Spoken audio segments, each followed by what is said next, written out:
வணக்கம் நண்பர்களே, சற்று முன் கிடைக்கப்பெற்ற மிக முக்கியமான செய்தி ஒன்று வெளியாகி உள்ளது.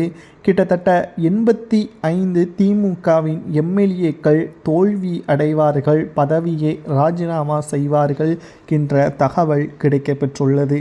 தற்பொழுது சிட்டிங் திமுகவின் எம்எல்ஏவாக இருக்கக்கூடிய நபர்கள் மீண்டும் அதே தொகுதியில் போட்டியிட்டால் மிகப்பெரிய ஒரு தோல்வியை பெற்று தற்பொழுது வகித்து வரக்கூடிய எம்எல்ஏ பதவியை ராஜினாமா செய்வார் என்ற தகவல்தான் சமூக வலைதளங்களில் வைரலாக பரவி வருகிறது.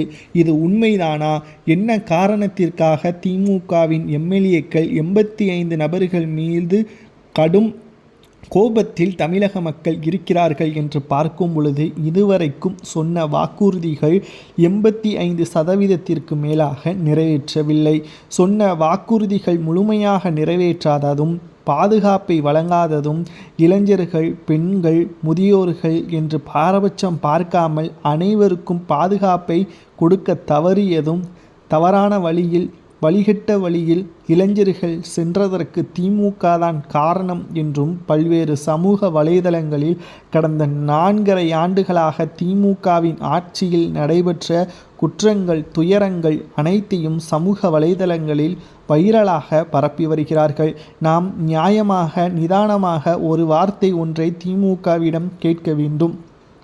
பிரச்சாரத்திற்கு திமுக செல்லும் பொழுது கடந்த தேர்தலில் திமுக சொன்ன வாக்குறுதியை நிறைவேற்றிவிட்டதாக வெள்ளை அறிக்கையை மக்களிடம் காட்ட முடியுமா? புதிய வாக்குறுதியை மீண்டும் ஒரு முறை தயார் செய்து அதை மக்கள் மத்தியில் மனநிலையை மாற்றக்கூடிய வகையில் பிரச்சாரங்களை மேற்கொண்டு மீண்டும் திமுகவிற்கே வாய்ப்புகளை தாருங்கள் என்று கூறுவது எந்த விதத்தில் நியாயம்? இது நிச்சயம் தமிழக மக்கள் ஏற்றுக்கொள்ள மாட்டார்கள். தமிழகத்தில் புதிதாக களமிறங்கிய விஜய் அவர்கள் திமுக தான் தனது எதிரி என்றும், உங்களது வாழ்வு இனியும் திமுகவின் நிச்சயமாக இருக்கக்கூடாது, மாற்றத்தை எதிர்நோக்கி தமிழக மக்கள் காத்து கொண்டிருக்கக்கூடிய இந்த வேளையில் திமுகவிற்கு எதிராக தமிழக வெற்றிக் கழகம் தொடங்கி விஜய் அவர்கள் அரசியலில் செல்வாக்காக மாறி வருகிறார்.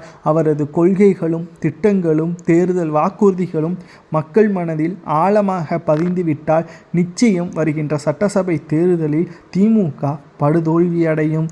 ஆனால் இப்பொழுதே திமுகவின் 85 எம்எல்ஏக்கள் ராஜினாமா தான் செய்வார்கள் என்ற தகவல் தான் தற்பொழுது வைரலாக பரவி வருகிறது. உங்களது கருத்துக்களை கூறுங்கள். தமிழக மக்களாகிய நீங்களே கமெண்ட் வாயிலாக கூறுங்கள். திமுக 2வது முறை ஆட்சி அமைக்கலாமா, அல்லது எந்த கட்சி ஆட்சி அமைந்தால் திமுக மீண்டும் ஆட்சிக்கு வர முடியாது என்பதை கமெண்டில் கூறுங்கள்.